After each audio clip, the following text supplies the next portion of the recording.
আরে বেবি তুমি এসব কি বলতেছো? He is my new boyfriend. আরে বেবি তুমি কি যাতা বলতেছো? আমাদের কিছুদিন পর বিয়ে। এই শোনো, যা তা বলতেছি না, যা বলছে সত্যিই বলছে। আরে তুমি এসব কি বলতেছো? যেখানে আমাদের বিয়ে ঠিক হয়ে আছে আর সেখানে তুমি বলতেছো ও তোমার নিউ বয়ফ্রেন্ড। আরে রাখো তো তোমার বিয়ে। শোনো মিরাজ, আমি তোমাকে পরিষ্কারভাবে একটা কথা বলতেছি, আমি তোমাকে কখনোই বিয়ে করতে পারবো না। প্রথমত তুমি আমার টাকা দিয়ে চলাফেরো, এভরিথিং সব কিছু করো, তোমার সাথে থেকে আমার লাভটা কি হয়? আর ওরে দেখো, ওর বাড়ি আছে, গাড়ি আছে, সব কিছু আছে, তোমার কি আছে? তাছাড়া তোমার সাথে থেকে আমার লাভটা কি হয়?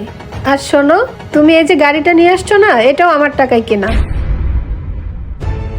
আরেকটা কথা শোনো, তোমার ওই ভালোবাসা তোমার বুক পকেটে রেখে দাও। এই যুগে টাকা থাকলে সব কিছুই হয়। আর এমনিতেও তোমার সাথে সম্পর্ক রাখতে আমার আর ভালো লাগতেছে না। আরে লামিয়া তুমি এসব কি বলতেছো? আমাদের এতদিনের সম্পর্ক তুমি মুহূর্তের মধ্যেই ভেঙে দিলে। এতদিনের সম্পর্ক